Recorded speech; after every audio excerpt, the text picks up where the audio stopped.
beberapa hari yang silam dengan Bung M. Subhan SHMH. Beliau seorang putra bangsa yang sangat peduli kepada tertib hukum dan kepada nasib pribumi Nusantara. Tadi siang jam 13.30 beliau telah melaksanakan sidang pertama uji materi ke Mahkamah Konstitusi terkait kewarganegaraan orang-orang asing yang tinggal di Indonesia dan terbukti terkonfirmasi mereka belum pernah mengajukan kewarganegaraan. Terutama diantaranya adalah klan Ba'alwi, imigran dari Yaman yang akhir-akhir ini viral disoroti dengan berbagai macam penyimpangan, termasuk pengakuan cucu Nabi yang belum terkonfirmasi, bahkan terindikasi palsu. Mereka juga rasis, mereka juga membelokkan sejarah Nusantara, mereka juga memalsukan banyak makam-makam, dan kini mereka mencoba untuk mencaplok para pahlawan bangsa, diakui sebagai bagian dari mereka. Padahal menurut sejarah mereka baru datang setelah Perang Diponegoro, kurang lebih sekitar tahun 1832. Kemudian setelah itu imigran dari Yaman ini tidak mendukung perjuangan kemerdekaan bangsa. Mereka absen di gerakan 1908 kebangkitan nasional, mereka absen di Sumpah Pemuda 1928, mereka juga absen di dalam perjuangan seputar BPO PKI PPKI persiapan kemerdekaan Indonesia, hingga mereka juga absen di dalam perang 10 November, padahal Jenderal Malabi wafat di Jembatan Merah di dekat Kampung Ampel, tempat banyak dari klan mereka tinggal. Tanah Perdikan Ampel tinggal sedikit, banyak yang dikapling-kapling oleh mereka, tapi mereka absen di dalam serangan agresi militer pertama dan kedua Belanda. Mereka juga absen di dalam serangan Jamur Kuning, juga tidak tercatat nama mereka ikut dalam perjuangan bangsa. Tetapi kini mereka seolah-olah menjadi majikan-majikan dari pribumi Nusantara. Ternyata menurut Kang Mas Subhan, sarjana hukum, magister hukum ini, yang telah mengajukan uji materi ke Mahkamah Konstitusi, mayoritas dari mereka terbukti belum pernah melakukan proses pengajuan kewarganegaraan kepada pemerintah Republik Indonesia secara resmi, sebagaimana amanat dari Undang-Undang Dasar 45 kita, pasal 26 konstitusi kita, dan juga Undang-Undang Kewarganegaraan yang itu oleh beliau diuji materi kepada Mahkamah Konstitusi. Baik, sekali lagi saya katakan, no viral, no justice. Kalau tidak viral, kalau tidak ramai, tidak meledak beritanya, tidak didukung oleh netizen, maka tidak ada keadilan. Begitulah yang masyhur di dalam kekinian Indonesia, bahwa keadilan harus dicapai dengan diviralkan dahulu. Karena itulah maka seluruh elemen bangsa yang peduli kepada nasib pribumi Nusantara, kepada konstruksi hukum kita, tertib hukum kita, tentang kewarganegaraan kita, harus mendukung perjuangan ini, pergerakan ini. Dan silahkan untuk apa yang menjadi pembicaraan pengawalan kita terhadap sidang Mahkamah Konstitusi ini bisa disebarluaskan. Boleh diambil video-video yang berkaitan dengan kegiatan ini, dengan perjuangan ini, tetapi tentu saja secara etika harus mencantumkan dari mana mengambil cuplikan video yang sedang kita konsen dan kita konsentrasi untuk melakukan uji materi di Mahkamah Konstitusi ini. Baik, tanpa panjang lebar, silakan Mas Subhan, Kang Mas kita untuk menceritakan detail terkait mengenai masalah sidang hari ini di Mahkamah Konstitusi. Silakan, Kang Mas.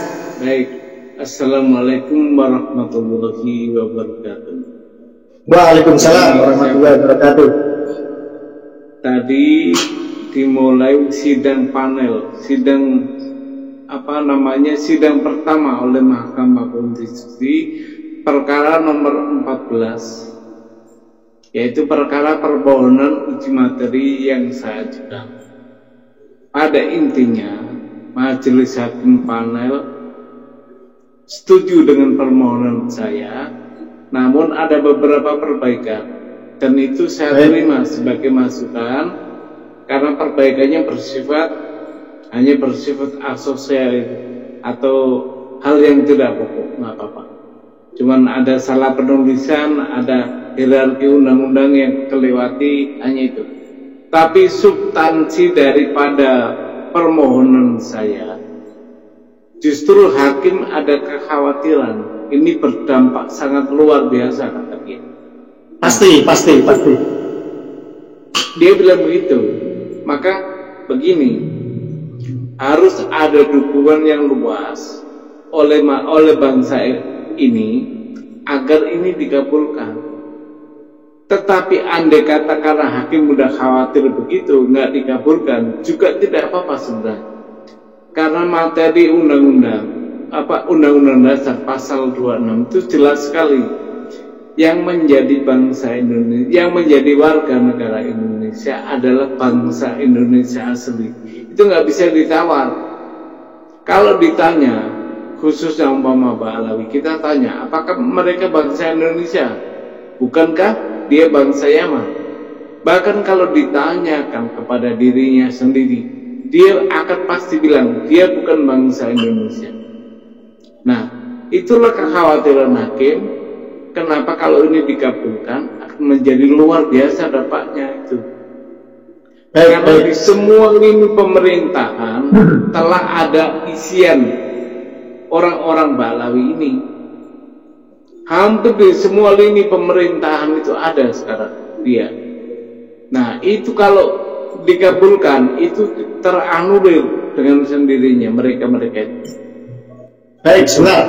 Sebelum terlalu jauh diceritakan, kami review bahwa sidang pertama tadi itu bersifat panel untuk melihat terkait materi gugatan, bukan gugatan ya, materi yang panjenengan ajukan, yang permohonannya, baik dari redaksional maupun sistematika atau hal-hal yang sebenarnya tidak krusial, itu agar diperbaiki. Ada masukan-masukan. Oke, itu yang pertama. Oke, itu yang pertama. Yang bersifat formal, yang bersifat formal. Oke, tapi tidak substansial kan? Tidak mengubah.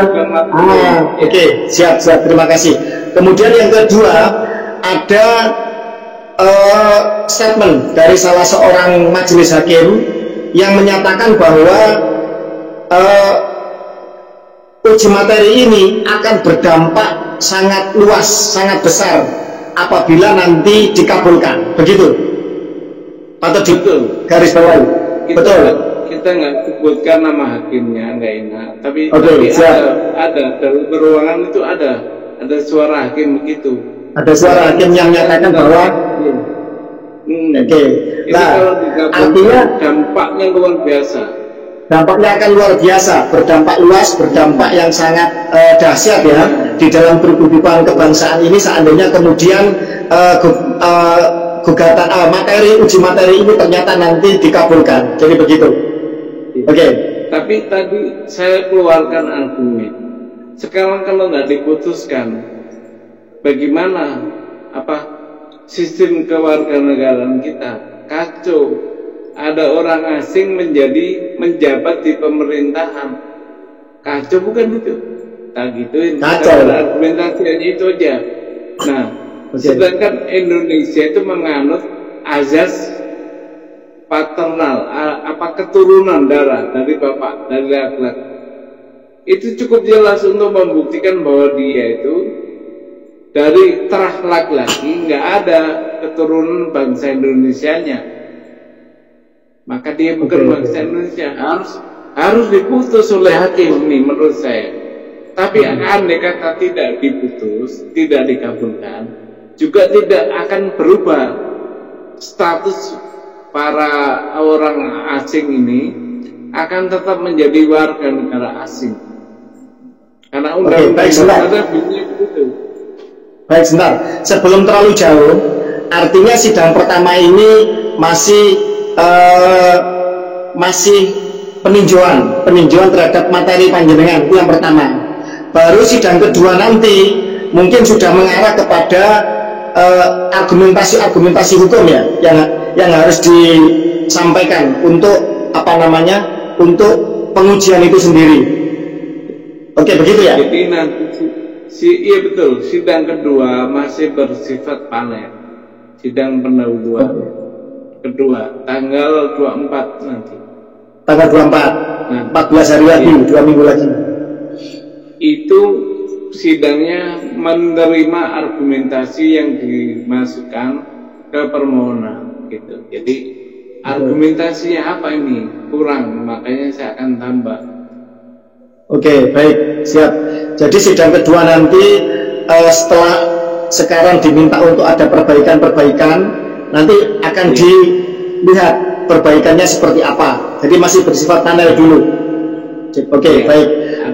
Sebelum melangkah terlalu jauh, apakah nanti diterima atau tidak? Kalau menurut panjenengan pribadi selaku praktisi hukum, panjenengan masih optimis nggak kira-kira ini akan dikabulkan oleh majelis hakim?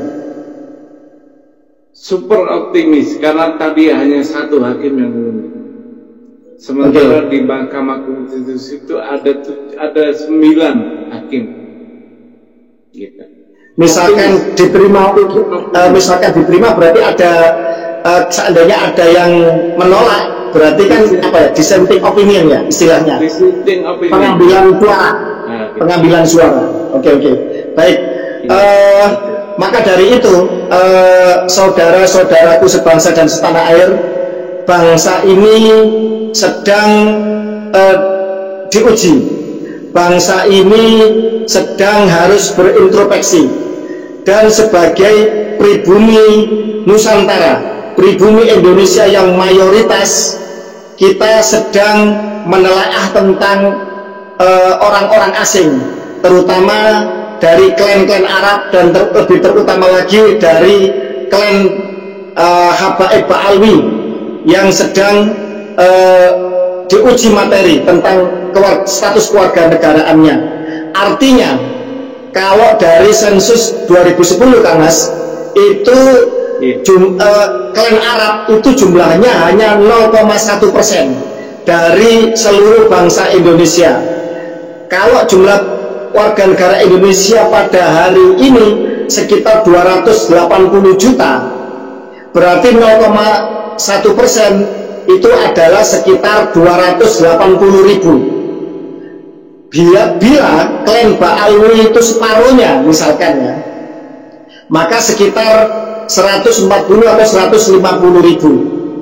Maka jangan sampai nasib pribumi Nusantara yang 99,99% itu dikalahkan oleh 0,1%. Lah, ini harus dikawal oleh seluruh anak bangsa lintas suku, lintas etnis pribumi asli Nusantara. Jangan sampai nasib bangsa ini itu kemudian nanti akan dikalahkan atau akan mengalami penindasan yang berulang, sisa-sisa dari residu atau polusi dari penjajahan oleh 0,1% imigran yang didatangkan oleh kaum penjajah, yang sementara itu mayoritas dari mereka, saya mengatakan mayoritas ya, bukan berarti tidak ada, saya yakin mesti ada di antara mereka yang sudah mengajukan kewarganegaraan.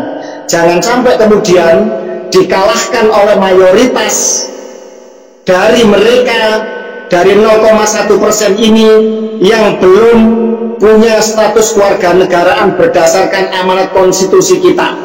Nah, terus kemudian selain optimisme dari Kang Mas Subhan, hal-hal apa lagi yang bisa diceritakan pada hari ini tadi, sidang pertama tadi, Kang Mas? Jadi gini, ada satu argumen dari hakim untuk membuat contoh. Nah, saya membuat contoh, kenapa ini harus equal terhadap semua warga negara. saya bilang bahwa ada warga negara keturunan Tionghoa yang pada awal-awal kemerdekaan bahkan sampai tahun 80-an dikejar-kejar aparat agar mengakui atau pulang. Nah, kenapa warga negara Arab itu tidak? Berarti negara telah berlaku tidak adil kepada semua warga negara yang ada di Indonesia. Gitu. Kenapa orang-orang Tionghoa diminta untuk mengurus SBKRI, surat bukti kewarganegaraan Indonesia, sementara orang Arab tidak? Nah, saya kasih contoh itu. Artinya apa? Semua peranakan itu harus mengurus kepada kewarganegaraannya. Nah, peranakan itu siapa aja? Saya jelaskan. Saya tidak mengambil di istilahnya dokumen yang bukan negara punya, tapi dokumen negara berupa apa?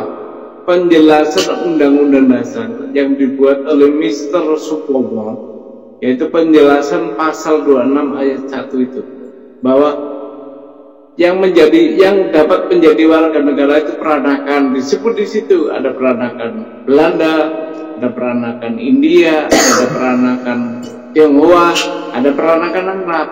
Artinya apa? Memang harus dia yang menjadi sasaran undang-undang kewarganegaraan untuk menjadi warga negara. Karena ini orang Arab ini ditunggu sejak tahun 1946 itu sudah ada undang-undang kewarganegaraan.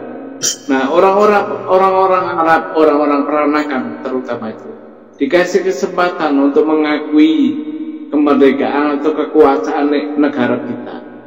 Tapi diperpanjang sampai tahun 58 Undang-Undang Kewarganegaraan nomor 62 itu juga belum mengakui itu orang-orang Arab. Tapi orang-orang warga Cina, warga Tionghoa rata-rata mengakui kemerdekaan sehingga dia mengurus sebagai warga negara Indonesia. Jadi ditunda dari tahun 47 sampai 58 itu pun orang Arab tidak peduli dengan kewarganegaraan itu, karena memang dia tidak mengakui kemerdekaan Indonesia. Dia ingin menjadi warga kelas 2 saja itu. Oke, baik. Masalahnya. Sebelum melangkah ke prejudice, prasangka bahwa mereka tidak mengakui kewarganegaraan, artinya secara real bahwa ini telah terjadi suatu diskriminasi di mana untuk warga negara peranakan Cina ternyata mereka berbondong-bondong mereka mengajukan kewarganegaraan. Itu yang pertama, patut dicatat.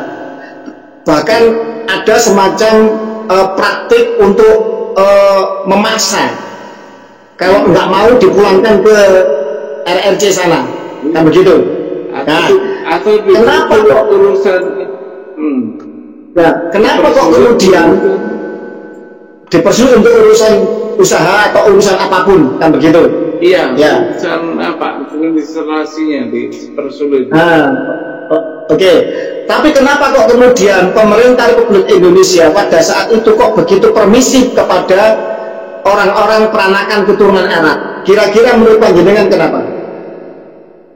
Ya, praduga nih ya, karena memang seagama mayoritas kita, jadi permisif mereka. Dasar agama juga dibawa mungkin. Berarti karena seagama, artinya karena mereka ini para imigran Arab ini yang dari Yaman terutama ya, itu dianggap seagama dengan pemeluk agama mayoritas yaitu Islam, sehingga mereka seolah-olah mendapatkan kelonggaran, dan kalau menurut saya bukan kelonggaran, ini pembiaran dan keteledoran sebenarnya. Iya. Kan begitu? Karena diskriminasinya ini parah ini. Kenapa Cina ditekan, yang Arab dibiarkan? Kan begitu? Lah, itu. Ini tidak boleh dibiarkan lagi. Hukum tidak boleh tumpul ke atas tajam ke bawah. termasuk juga tumpul kepada mayoritas, tajam kepada minoritas. Di mata hukum semuanya sama, kan begitu. Siapapun itu harus sama, kan begitu. Artinya di dalam masalah kewarganegaraan ini, kepada mereka-mereka seluruh peranakan dari etnis asing harus sama pula perlakuannya. Ini kalau kita mau menerapkan Bhinneka Tunggal Ika, mau menerapkan kesetaraan, mau menerapkan tertib hukum yang benar, kan begitu kan Mas? Kalau menurut kami seperti itu. Negara tidak boleh memihak kepada satu karena agama. Itu bahaya. Setuju. Jadi equal kewarganegaraan itu tidak boleh dipandang dari agama. Itu akan berbahaya. Sekarang kita balik, coba ke umat Islam yang minoritas, apa bahayanya kita kan? Apa nggak bahaya kita? Ya. Iya. Nah, begitu sebaliknya, maka ukuran agama tidak boleh dicampur dengan hukum positif. Agama punya hukumnya sendiri, negara punya hukumnya sendiri, dan kedua-duanya tidak bertabrakan kalau diterapkan. Setuju. Bahkan saling menguji, itu mestinya itu. Nah, aparatur kita itu nggak punya pikiran begitu, maka yang seagama lah yang dia terima, bahkan difasilitasi gitu. Nah, yang double minoritas kasihan. Baik. Maka dari situlah kita ingin pemerintah kita memandang sama semua di depan hukum warga negara. Nggak boleh pilih kasih. Itu. Oke, baik, kembali kepada optimisme panjenengan dan kepada saya yakin para hakim Mahkamah Konstitusi masih punya hati nurani, masih punya akal sehat dan kejernihan berpikir untuk menegakkan konstitusi itu sendiri, karena mereka adalah garda terdepan untuk pengawal konstitusi. Artinya seandainya kemudian optimisme kita berjalan bahwa uji materi panjenengan diterima, dikabulkan, maka berarti mereka-mereka yang duduk di dalam pemerintahan atau jabatan publik, jabatan politik, atau kemudian dalam hal ini sesuai dengan undang-undang agraria, bahwa ini harus ditarik dulu oleh negara. Begitu ya konsekuensinya kan Mas? Ini konsekuensinya sebenarnya sudah harus begitu. Tanpa ada putusan MK juga harus begitu, karena memang terbukti mereka bukan warga negara Indonesia. Cukup ditanya aja, kamu punya nggak pengesahan sebagai warga negara Indonesia? Kalau nggak punya, ya berarti orang asing. Nah, betul. Itu undang-undang sudah membatasi itu, undang-undang dasar dan undang-undang kewarganegaraan membatasi bahwa cukup punya nggak kau pengesahan. Nah, kalau nggak punya, kan tanpa MK pun nggak apa-apa. Tapi gini loh, pemerintah kita kalau tidak ada putusan begini, itu mengabaikan itu semua. Nyatanya mereka yang terbukti orang asing bisa menjadi calon presiden. Itu puncak untuk itu nggak ketolongan tuh. Iya betul, puncak ketolongan ya. Keteledoran dan ketolongan. Artinya gini, sebenarnya tanpa langkah hukum uji materi ini, sebenarnya baik dari konstitusi maupun perundangan di bawahnya, ini sebenarnya secara otomatis mereka ini sebenarnya telah terbukti nyata-nyata dan sah bukan warga negara Indonesia sebenarnya, kan begitu. Cuma diperlukan langkah-langkah hukum untuk kemudian bisa menegaskan dan membuat melek semua mata anak bangsa kita ini, kan begitu.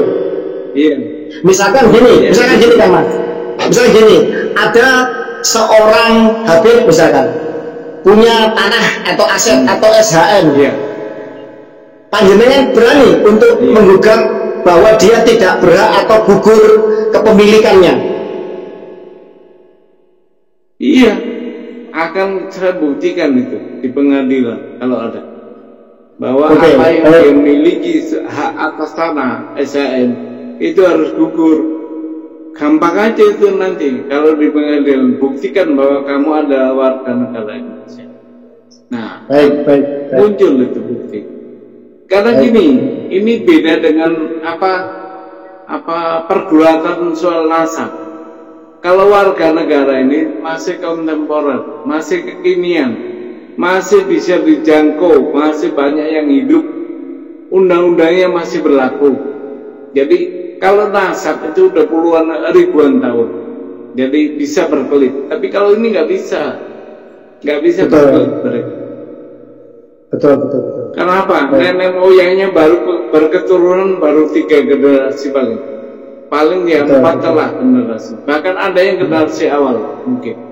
Ya. Nah, saya sepakat itu. Saya sepakat itu. Artinya gini, ketika mereka, saya dalam tanda kutip ya, klan Ba'alwi yang mengaku cucu Nabi ini, itu dipertanyakan nasabnya, perdebatannya adalah perdebatan yang panjang dari kitab yang seribu tahun lebih, kan begitu. Kita cari di abad-abad awal hingga ke sekarang pembuktiannya. Juga masih harus dengan sampling tes DNA, kan begitu. Iya. Orang Arab bagaimana, yang kemudian keturunan Ismail bagaimana, keturunan Ishak bagaimana, orang Quraisy bagaimana, Hasan Hussein bagaimana. Artinya butuh pembuktian yang harus komprehensif dan begitu luas cakupannya. Tetapi untuk membuktikan bahwa mereka bukan warga negara Indonesia dan mereka sebenarnya tidak berhak untuk menduduki jabatan publik atau memiliki aset-aset dan mendirikan organisasi di dalam ruang lingkup Negara Kesatuan Republik Indonesia berdasarkan konstitusi dan perundangan di bawahnya adalah sangat mudah sebenarnya, karena mereka baru datang sekitar 3-4 generasi di Nusantara. Begitu Mas Panjenengan? Iya, gini, batasan kita adalah kemerdekaan. Waktu merdeka, dia menjadi warga negara mana? Kalau dia menjadi jadi orang asing, bukan warga negara Indonesia, maka dia harus mengurus pengesahan sebagai warga negara. Nah, itu masih kejangkau. Nenek kita, kakek kita masih hidup itu, masih menyaksikan itu. Jadi gini, saya tegaskan lagi, tanpa putusan MK, mereka orang-orang bangsa lain yang tidak memiliki pengesahan sebagai WNI dan ikut dalam pemerintahan itu gampang membuktikan. Cukup kita tanya aja, adakah pengesahan? Kalau ada pengesahan, kita cek, ada nggak tercatat di lembaran negara. Karena gini, pengesahan sebagai WNI itu dicatat dalam buku negara, buku lembaran negara. Jadi gampang untuk ngeceknya. Iya. Baik. Parameternya gampang. Pertama, mereka baru datang di Nusantara, ya, datuknya. Yang kedua, ketika Indonesia merdeka, mereka sebagai orang asing punya nggak pengesahan? Atau pernah nggak mengajukan pengesahan? Itu yang kedua. Yang ketiga, ada komparasi, ada perbandingan dengan peranakan keturunan etnis asing yang di Nusantara, yaitu etnis Cina. Ternyata mereka berbondong-bondong pernah mengajukan kewarganegaraan, tapi imigran Yaman dalam tanda kutip, wabil khusus klan Habib Ba'alwi ini yang sekarang merasa paling mulia, paling rasis, itu ternyata tidak pernah, mayoritas tidak pernah mengajukan kewarganegaraan.